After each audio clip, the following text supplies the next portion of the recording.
Long before cities had names, before roads divided the land, there was a village resting on red African earth, surrounded by tall grass and ancient trees that whispered softly in the wind. The elders called the land Ani-Uwa, the land of life, a place where rain was a blessing, silence carried meaning, and every breath was believed to come from the Creator. In this land lived two brothers. The elder was Cain, strong, broad-shouldered, his hands hardened by years of labor. From sunrise to sunset, Cain worked the land, breaking the soil with sweat and determination. He believed a man's worth was measured by effort, and that respect was earned through labor alone. The younger brother was Bela, quiet and gentle, a keeper of sheep and goats. He moved slowly, spoke softly, and treated life as something sacred. Bela believed that everything, rain, harvest, even breath itself, was a gift, not a reward. Though they shared the same blood, their hearts were different.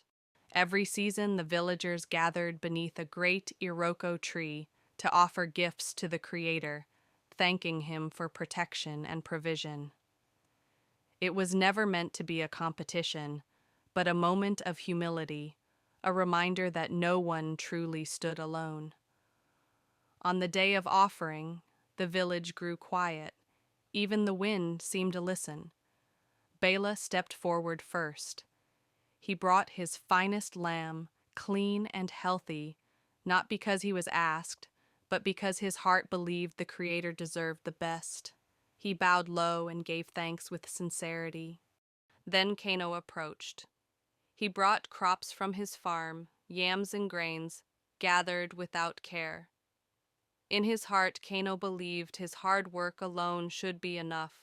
After all, he had labored more than anyone. But something shifted. The Creator accepted Bela's offering, not because it was greater, but because it was given with humility and love. Cain's offering was rejected. In that moment, something dark stirred inside Cain. Why should the younger brother be favored? Was he not the elder? Had he not worked harder? Jealousy began to take root. The Creator warned Cain gently, telling him that anger was standing at his door, and if he did not master it, it would master him. But Cain stopped listening. Jealousy grew quietly, like a snake hidden in tall grass, whispering lies into his heart, telling him he was unseen and dishonored. One evening, Cain approached Bela in the open fields and said, "Come, let us talk where no one can hear us." Bela followed, unaware of the storm behind his brother's eyes.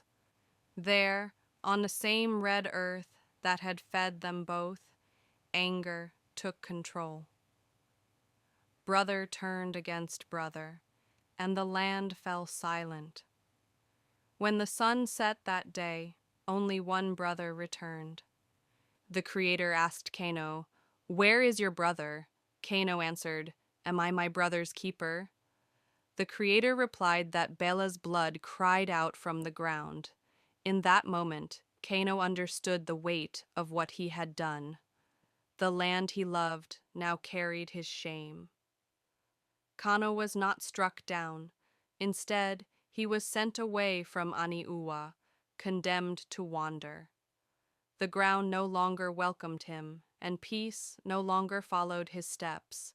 Yet even then, mercy remained.